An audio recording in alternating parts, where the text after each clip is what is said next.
여러분, 우리가 성경이 참이라는 사실, 그리고 하나님께서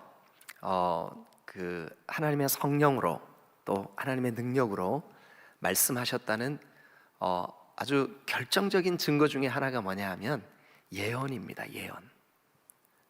그런데 이 다니엘 7장부터 12장이 사실 학자들에 의해서 논란이 많은 그런 성경이에요. 왜 그러냐 하면 이 다니엘이 사실은 다니엘 전체가 그렇습니다.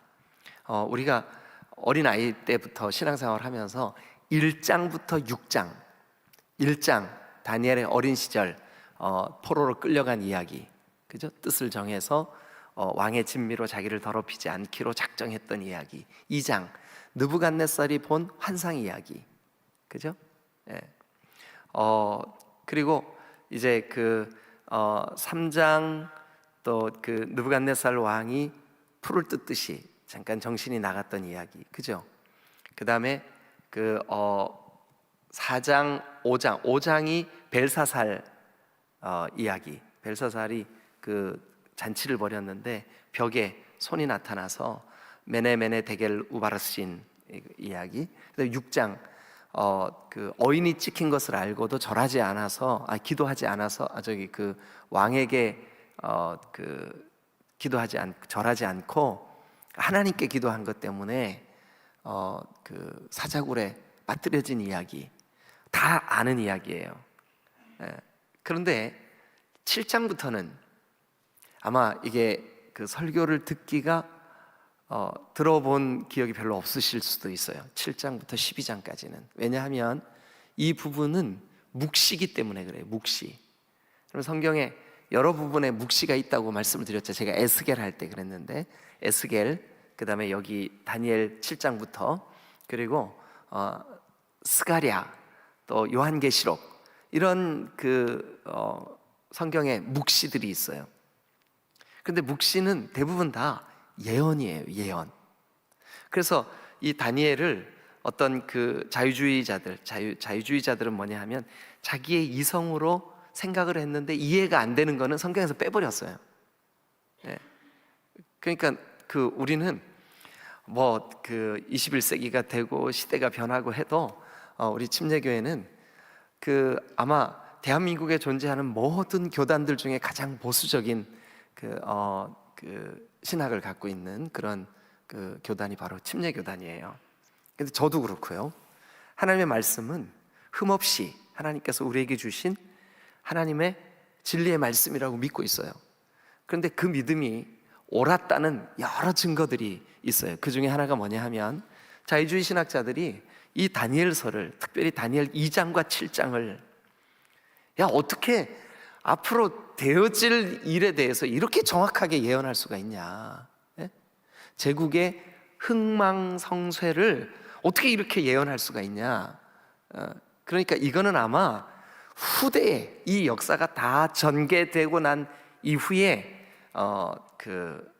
쓰여졌을 거다, 이렇게 생각을 하고, 또 실제로 신학교에서 그렇게 가르쳤어요. 그런데 이 과학과 그리고 컴퓨터, 그리고 이 고고학에도 더 정확하게 연대를 추정해내는 이런 기술들이 발달하면서 오히려 확 뒤집혀 버렸어요. 뭐냐 하면 자유주의자들이 생각했던 후대의 기록물들이다라고 하는 게 깨져버렸어요. 우리가 원래부터 믿고 있던 이거 하나님의 진리의 말씀이고 이건 다니엘의 그 시대에 쓰여진 글이다, 그렇게 믿었는데 진짜 그것이 그 시대에 쓰여졌다는 그런 증명이 근래에 이렇게 이 컴퓨터나 또 인류의 과학 문명의 발달로 인해서 오히려 더 증명이 됐어요. 그런데 우리는 증명이 되고 안 되고가 중요하지 않잖아요.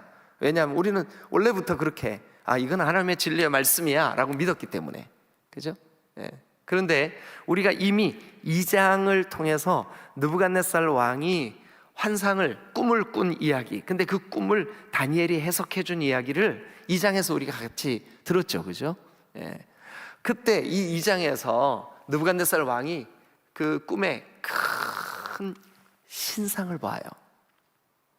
그런데 그 신상이 머리는 금으로 되어 있고 가슴과 팔은 은으로 되어 있고 배는 노스로 되어 있고 그리고 다리는 철과 흙으로 되어 있는 환상을 보죠.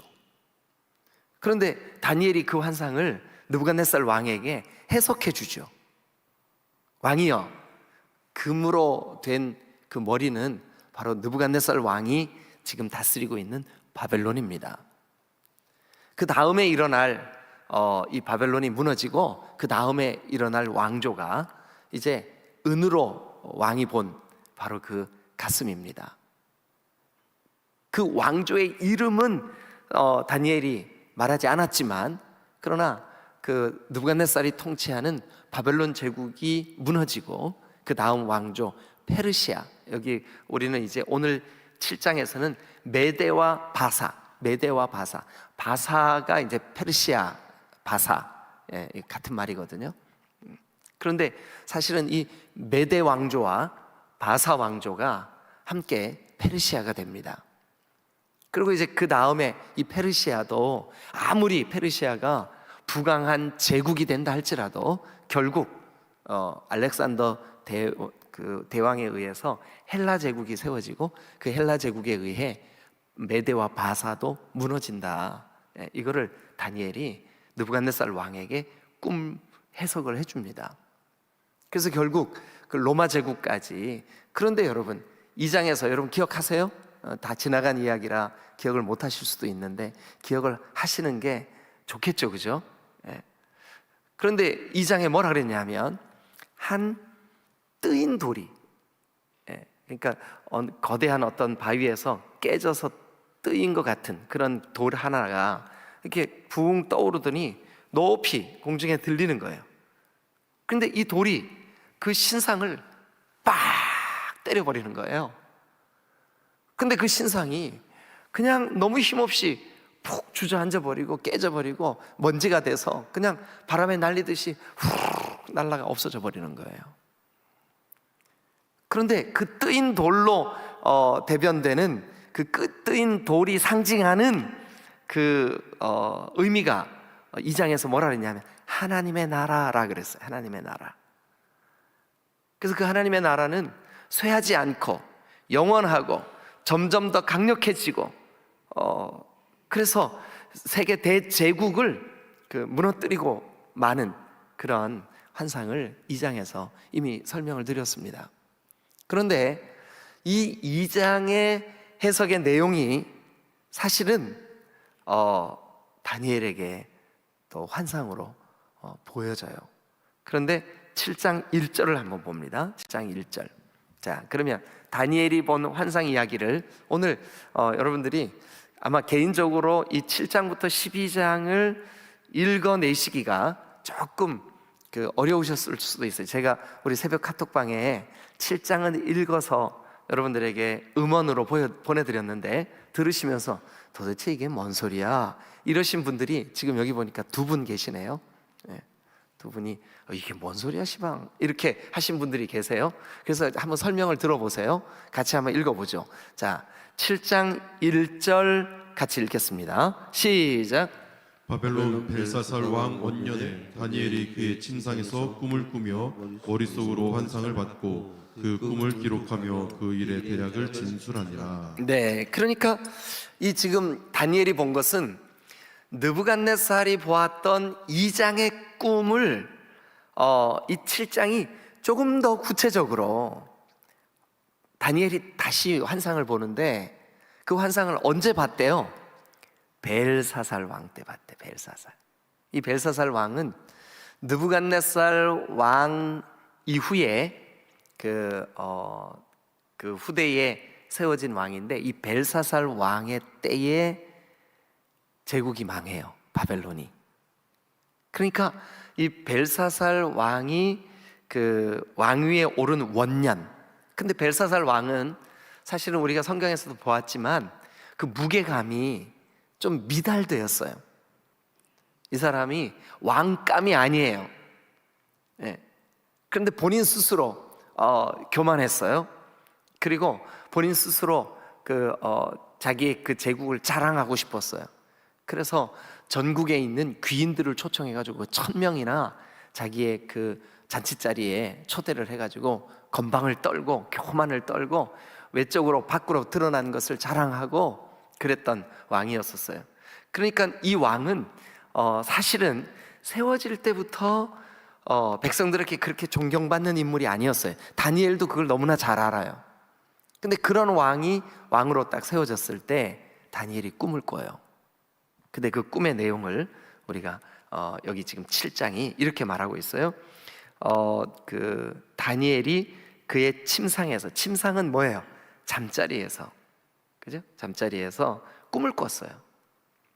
그리고 머릿속으로 환상을 받았어요. 그런데 그 꿈을 지금 기록을 했어요.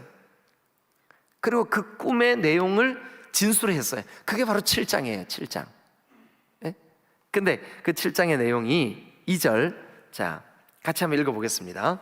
예, 오늘 이거 쭉 하다가 시간이 되면 마무리를 하겠습니다. 그런데 진짜 이 7장에서 핵심 포인트는 뒤에 나와요. 뒤에.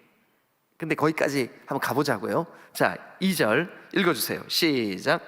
다니엘이 이스라엘에 이르되 내가 밤에 환상을 보았는데 하늘에 내 바람이 큰 바다로 몰려 불더니. 네, 하늘의 바람이 바다로 몰려 불었어요. 바다.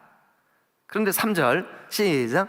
큰 짐승 넷이 바다에서 나왔는데 그 모양이 각각 다르더라. 예, 바다에서 나왔는데 밑줄 한번 그어보세요. 자, 묵시에 있어서 묵시, 제가 묵시 아까 어디라 그랬죠, 그죠? 성경에 묵시가 여러 곳에서 발견이 돼요. 근데 그 묵시에서 바다는 좋은 이미지가 아닙니다. 바다. 그래서 새 하늘과 새 땅도 그 바다가 다시 있지 않더라 이렇게 되어 있어요. 그러니까 바다는 그 영적으로 그렇게 긍정적이고 좋은 이미지가 아니에요. 근데 바다에서 큰 짐승 넷이 나왔다. 예. 그럼 큰 짐승 넷이 바다에서 나왔다. 별로 좋은 이미지가 아니에요. 그죠? 예.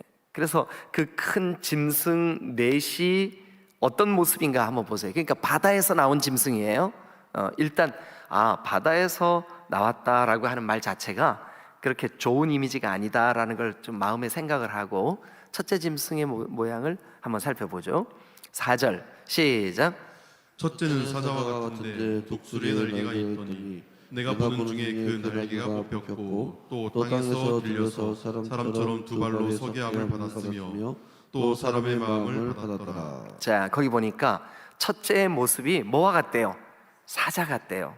그런데 그 등에 뭐가 나 있어요? 독수리 날개가 있어요. 그런데 그 다니엘이 이렇게 보고 있는데 어떻게 되냐면 그 날개가 뽑혀버렸어요. 네? 여러분 이거는 자 이제 일단 내 짐승을 먼저 결론을 말씀드리고 여러분 따라오시는 게 좋을 것 같아요. 내 짐승은 2장에서 보았던 신상의 내 형태예요. 그래서 2장에서 보았던 머리 금으로 된 바벨론 제국, 은으로 된 가슴과 팔의 페르시아 제국, 근데 메대와 바사, 그 페르시아 그 제국, 그 다음에 세 번째는 배와 넓적다리까지 이 노수로 된 헬라 제국, 그 다음에 그 밑에 다리에는 철과 흙으로 이렇게 이루어져 있는데 이게 로마 제국, 이렇게 말씀을 드렸잖아요. 근데 여기 나오는 네 짐승, 다니엘 7장에 나오는 네 짐승, 지금 벌써 포기하신 분이 계세요. 어려워, 포기했어, 이런 분이 계세요. 근데 그러지 마세요. 잘 따라오셔야 됩니다. 어렵지 않습니다. 금방 결론이 납니다. 자, 여기 지금 다니엘 7장의 네 짐승은 바로 2장에 있는 네 제국과 동일한 환상이에요. 그러니까 첫 번째 짐승은 머리 금으로 대변됐던 신상의 어느 제국이에요? 바벨론 제국이에요. 그러면 날개가 뽑혔다는 것은 뭐냐 하면 느부갓네살이 어마어마한 강력한 그 힘으로 바벨론 제국을 통치를 하는데 그에게서 날개가 뽑혔어. 날개가 뽑혔다는 것은 뭐냐 하면 그가 막 훨훨 날면서 강력한 힘을 과시했었는데 그게 한순간 꺾여버린 거예요. 그게 바로 우리가 3장에서 보았던 느부갓네살이 잠깐 동안 정신을 잃어버린, 하나님께서 그에게서 그 정신을 빼버렸어요. 근데 그때 그 느부갓네살 왕이 내가 아무것도 아니구나. 그게 4장인가요? 예. 근데 그 3장인가 4장에서 우리 갔다 오죠. 안 되겠다, 그죠? 어중간하게 얘기를 하면 안 되겠어요. 자,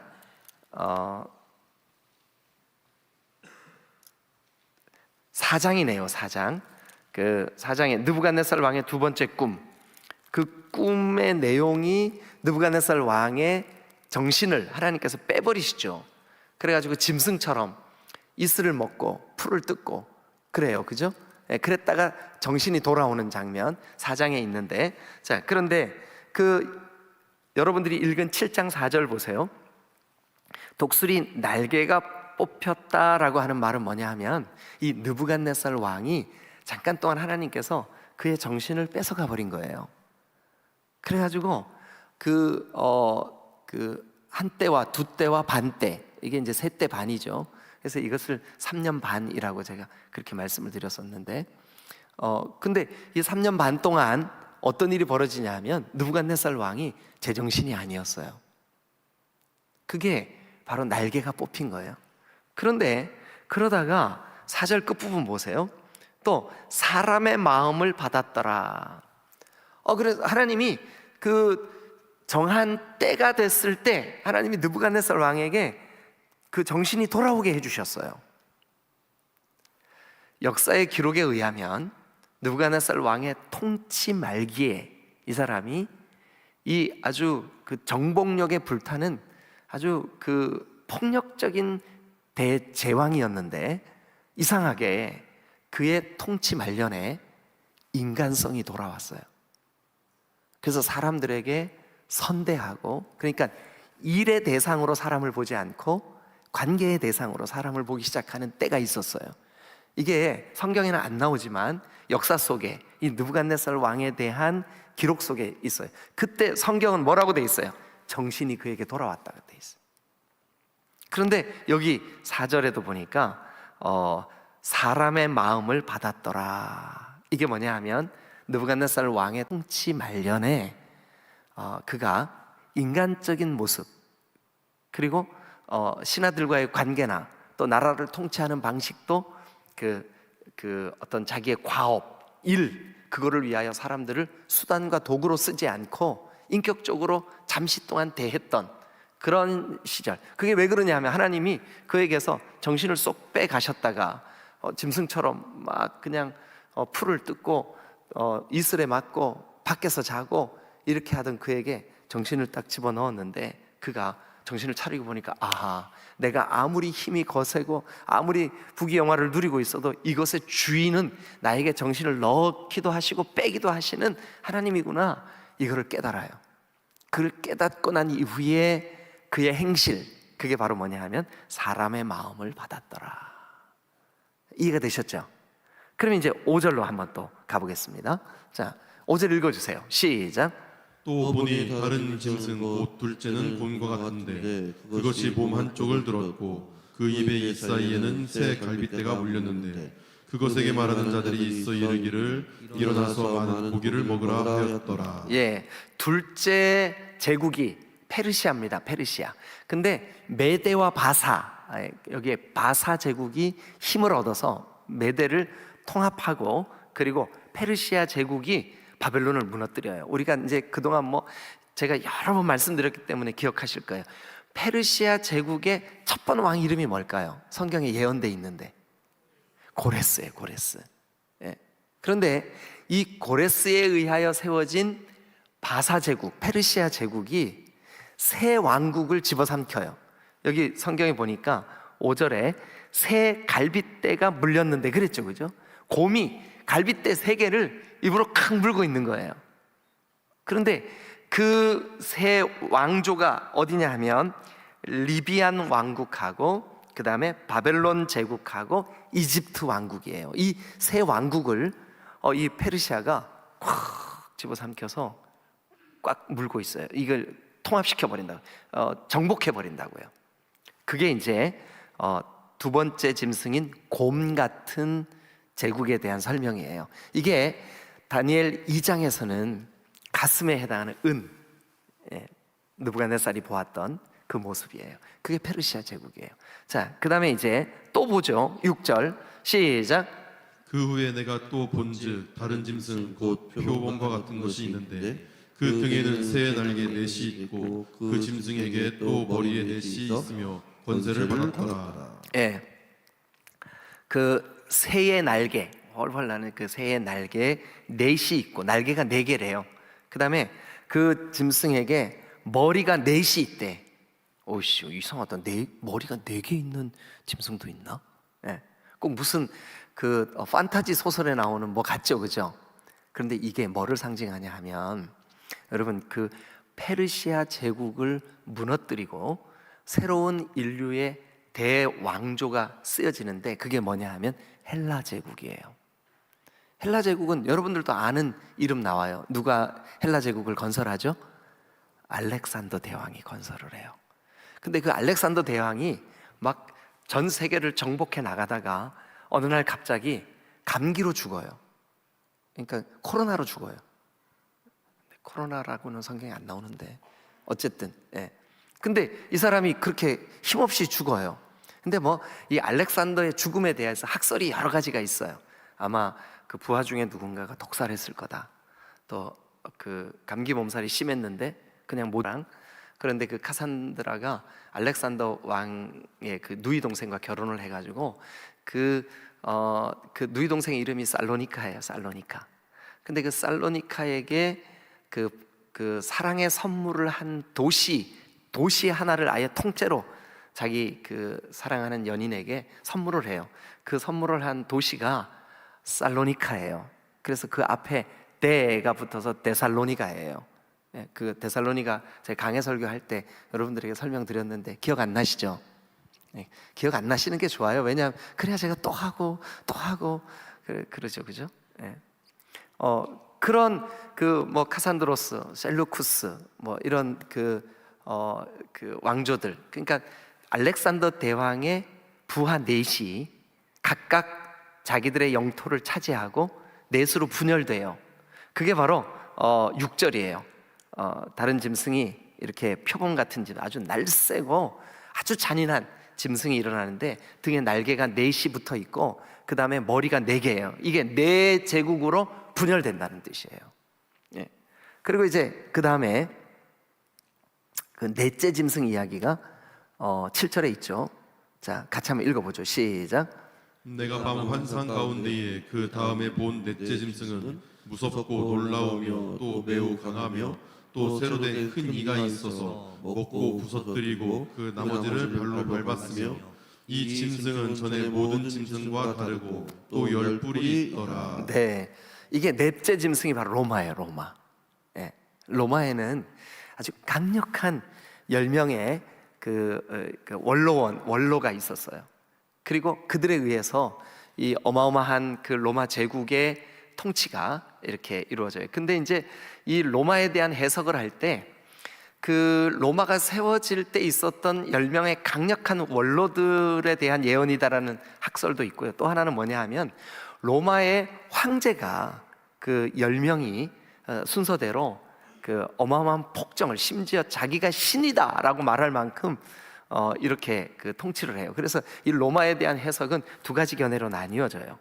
하나는 뭐냐 하면 제국이 세워질 때 있었던 강력한 힘의 10명, 아니면 10사람의 황제들에 의해서 이 로마가 이루어지는 그 과정 전체를 로마에 대한 예언이다, 이렇게 말하시는 분들도 있어요. 제가 그 수요 기도회 때 그 다니엘을 강해 설교할 때는 이 로마의 10명의 황제들에 대한 그 예언이다, 이렇게 말씀을 드렸었습니다. 어쨌든 자, 그런데 이제 중요한 것은 뭐냐 하면 그 9절부터예요. 9절. 요런 내 제국과 내 왕조가 세워지지만 결국 이 네 왕조는 다 막 어마어마한 힘, 어마어마한 그 강력한 그 정복 이렇게 일어나지만 무너져요. 결국 영원한 왕권이 따로 있어요. 그게 바로 9절부터예요. 자, 내가 보니, 어디서 많이 본 문장이죠. 어디서 많이 본 표현이죠. 그죠? 이게 묵시문학의 아주 전형적인 표현 방법이에요. 에스겔에도 그렇고 스가랴에도 그렇고 요한계시록에도. 요한계시록 우리 주일날 오후에 지금 계속 말씀 나누고 있는데 거기 보면 내가 보니 요한이 보는 장면들이 쭉 나와요. 자, 그런데 여기 다니엘을 한번 보시자고요. 자, 내가 보니 9절 읽어주세요. 시작. 내가 보니 왕자가 누이고 옛적부터 항상 계신 이가 자정하셨는데 그의 옷은 희기가 눈 같고 그의 머리털은 깨끗한 양의 털 같고 그의 보좌는 불꽃이요 그의 바퀴는 타오르는 불이며. 자, 그러면 여기 지금 9절이 묘사하고 있는 것을 우리가 딱 보니까 묵시로 돼 있는 성경에서 여러 곳에서 발견되는 모습이죠. 요한계시록 1장에서도 우리가 그 주일날 오후에 말씀 나눌 때 요 장면이었었죠. 누구에 대한 묘사일까요? 예, 맞아요. 이 땅에 진정한 통치자로 오신 예수 그리스도. 여러분, 제가 질문합니다. 대답하세요. 여러분, 오늘 여러분들의 진정한 통치자, 왕, 여러분들을 다스리시는 절대 권세 뭐예요? 아니, 크게 대답하세요. 뭐예요? 네, 저는 대답할 수 있어요. 예수 그리스도예요. 나의 왕은 예수님이에요. 돈이 나의 왕이 아니에요. 나의 욕망이 나의 왕이 아니에요. 나의 왕은 예수 그리스도예요. 그런데 제국은 일어났다가 무너지고 제국은 그들의 권세를 자랑하다가 무너지고 하지만 진정한 우리의 왕이신 예수 그리스도, 이 땅에 진정한 왕으로 오셔서 유대인의 왕이 되시고 그 왕이 되셨다는 이유로 십자가에 못 박히시고 그리고 십자가에서 그를 왕으로 모셔드리는 모든 사람들의 죄를 다 담당하시고 대속하신 예수 그리스도, 진정한 우리의 왕이신 줄로 믿습니다. 그런데 그 왕은 십자가에 죽으셨으나 부활하셔서 지금도 우리의 왕이 되시잖아요. 그러니까 이 제국은 일어났다가 사라지는 첫째, 둘째, 셋째, 넷째 짐승과 같지 않아요. 이 왕은 영원해요. 이 왕은 지구가 종말을 고하고 예수님이 이 땅에 재림하시는 그날까지 모든 믿는 자의 왕이신 줄로 믿습니다.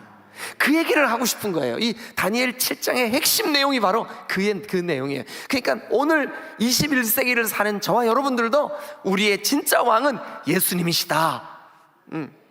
나를 다스리시는 분 예수님이시다. 이거를 기억하라고 오늘 이 말씀을 주신 거예요. 그래서 이제 그 다음도 보죠. 10절. 불이 강처럼 흘러 그의 앞에서 나오며 그를 섬기는 자는 천천히요 그의 앞에 모셔 선 자는 만만이며. 이 천천만만은 아주 헤아릴 수 없이 많다라는 뜻이에요. 성경에서 이런 표현이 여러 곳에서 나와요. 그런데 그분이 바로 심판을 베풀며 책들이 펴 놓였더라. 이 책들이 펴 놓였다. 지난주 주일 오후 때 통치 좌소에 앉아 계시는 하나님의 오른손에 인봉된 책이 있었다 말씀을 드렸었죠. 그죠? 네, 똑같은 내용이에요. 그런데 이제 그 다음도 보세요. 그때 내가 작은 뿔이 말하는 큰 목소리로 말미암아 주목하여 보는데 그 주목하여 보는 사이에 짐승이 죽임을 당하고 그의 시체가 상한바되어 타오르는 불에 던져졌으며, 그 다음에 그 남은 짐승들은 그의 권세를 빼앗겼으나 그 생명은 보존되어 정한 시기가 이르기를 기다리게 되었더라. 정한 시기가 이르면 모든 것들이 이 절대 그 왕좌에 계시는 구주 예수 그리스도에 의하여 심판을 받게 될 줄로 믿습니다. 그리고 13절. 내가 또 밤에 환상 중에 보니 인자 같은 이가 인자, 이것은 성경에서 예수 그리스도가 자기 자신을 일컬을 때 여러분 인자라고 하는 말을 많이 썼어요. 물론 에스겔 선지서에는 에스겔을 일컬을 때도 인자라고 하는 표현을 쓰긴 했어요. 그러나 대부분의 경우, 특별히 복음서에서 예수님이 이 땅에 오셔서 자기 자신을 가리킬 때 인자가 고난을 받은 후에 영광도 받으리라 이렇게 말씀하셨어요. 자, 그래서 이제 인자 같은 이가 하늘 구름을 타고 와서 옛적부터 항상 계신 이에게 나아가 그 앞으로 인도됨에, 자 14절 다 같이 읽고 오늘 말씀 마무리하죠. 시작. 그에게 권세와 영광과 나라를 주고 모든 백성과 나라들과 다른 언어를 말하는 모든 자들이 그를 섬기게 하였으니 그의 권세는 소멸되지 아니하는 영원한 권세요 그의 나라는 멸망하지 아니할 것이니라. 여러분, 우리가 그의 나라를 살고 있습니다. 그의 나라는 뭐냐? 그의 통치. 그래서 오늘도 우리는 예수 그리스도의 다스리심, 그 통치하심 가운데 사시는 여러분 되시기를 주님의 이름으로 축원합니다. 여기 지금 14절을 보십시오. 그의 권세와 영광과 나라를 주고 모든 백성과 나라들과 모든 언어를 말하는 모든 자들이 그를 섬기게 하였으며, 그의 권세, 인자의 권세, 예수 그리스도의 권세는 어떻대요? 소멸되지 아니하는 영원한 권세요. 그의 나라, 그의 통치, 그의 다스리심은 멸망하지 아니할 것이니라. 여러분, 저와 여러분들이 그의 통치, 그의 다스리심을 받으며 예수님 오늘 나의 왕이십니다, 주님의 통치, 주님의 다스리심을 따라 제가 살겠습니다, 이 고백이 저와 여러분들에게 있게 되시기를 주님의 이름으로 축원합니다. 그 뒷부분 시간 관계상 못했지만 또 여러분들과 함께 나눌 기회가 있을 겁니다. 그때 다시 나누도록 하고, 오늘 다니엘 7장, 여러분 어렵지 않죠?